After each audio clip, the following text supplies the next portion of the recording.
All right, so today we're going to talk about vertical asymptotes and holes in graphs, okay? So one of the main things is still knowing when the denominator is equal to 0. So first up, let's just start off with something easy like this.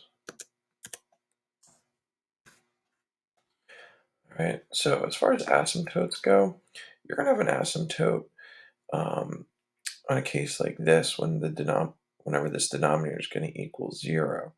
Okay, so in this case, you got 8 divided by x minus 4. So you have a vertical asymptote at x equals 4. Okay, x can never equal that. So you have a vertical asymptote there. X could be, like 3.99, but it can never be 4. All right. So again, vertical asymptote there. There's no simplifying to do here. So that's an important thing to remember is that, we don't have the same terms in the numerator and denominator, so there's no simplifying there. All right. So let's take a look at some more examples of vertical asymptotes. We give the numerator. Let's go with like 3x minus 2. And then the denominator, how about x?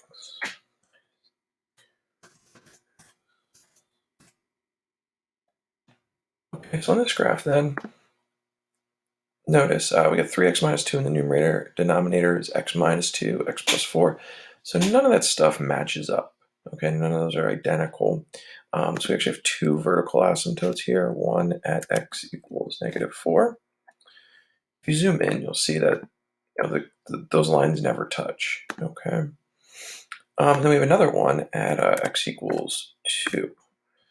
Okay, so that's my second vertical asymptote because that's when the denominators are equal to 0 at negative 4 and at 2. All right, so whenever the denominator equals 0, you have a vertical asymptote.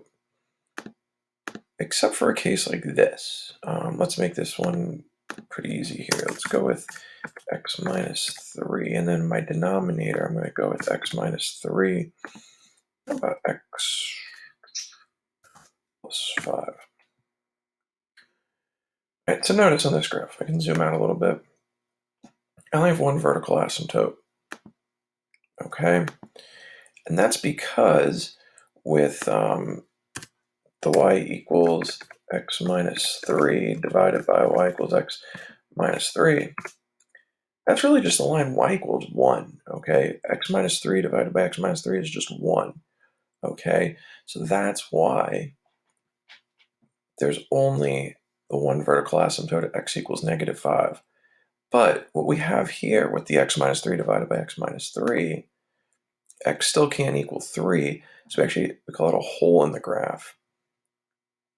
So if I were to go and make a table here, again, let's just start at negative 5, just so you can see that's undefined.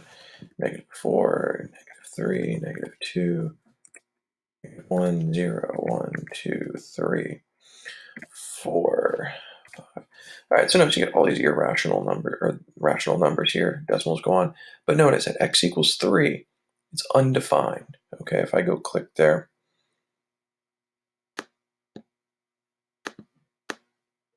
oops, I'm using this screencastify, so it's a little bit different than what I'm used to. It's not letting me trace it normally, but anyway, you can see in the table there, again, negative 5 and 3, it's undefined. So when you can simplify numerators like that, okay, they're identical numerators, it's just a hole in the graph. All right, if there's no partner there, like with the x plus 5, then it's going to be the asymptote, okay? So let's do one more example like that. Let's go with y equals x divided by, let's go with x times x plus 2. So again, it looks like a normal looking graph here. The only vertical asymptote is at x equals negative 2, okay? But again, you go to check the table here, go negative 2, negative 1, 0. Notice that negative 2 and 0 is undefined, okay? So it holds true no matter what. Whenever that denominator equals 0, you can't have it. It's either going to be a vertical asymptote or it's going to be a hole in the graph.